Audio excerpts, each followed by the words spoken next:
महाराष्ट्र केसरीची निवड बीडमधून होणार आहे आणि याच्या चाचणीला सुरुवात झाली। माझ्यासोबत बोलण्यासाठी भीमरावजी धोंडे आहेत।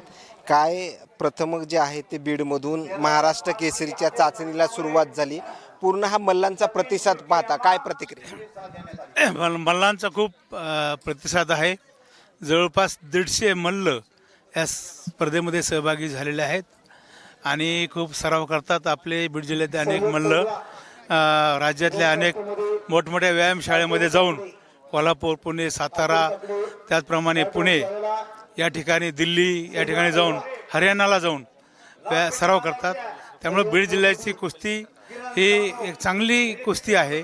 चांगले खेळाडू या जिल्ह्यात आहेत, त्यामुळं या स्पर्धेला गुणवंत खेळाडू आलेले आहेत। बीडमधून जर महाराष्ट्र केसरी झाला तर तुम्ही थार देणार आहेत असं तुम्ही म्हणलात, त्याबद्दलची काय प्रतिक्रिया? बीड जिल्ह्यातून पूर्वी 2 महाराष्ट्र केसरी झालेले आहेत। एक शिवाजी केकान, दुसरे चाऊस।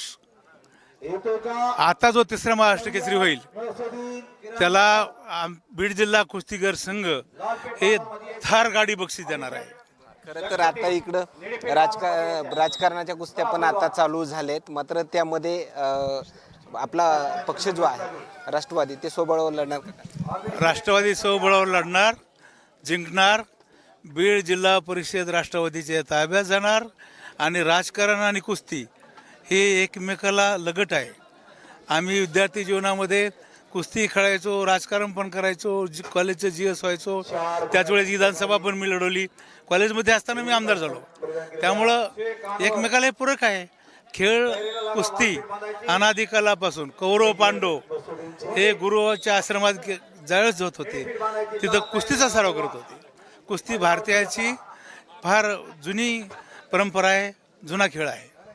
कालच्या महानगरपालिकेच्या निकालाकडे तुम्ही कसं पाहताय? भाजप पक्ष हा सर्वात मोठा पक्ष ठरला। ऑलरेडी राज्यात मोठा पक्ष भाजपच आहे, 122 आमदार त्यांचे आहेत, त्यामुळं त्यांना त्याप्रमाणे यश मिळालेलं आहे। बाकी तुम्ही आष्टी मतदारसंघामध्ये स्वबळावर राष्ट्रवादी लढणार? आष्टी मतदारसंघात स्वबळावर राष्ट्रवादी लढणार।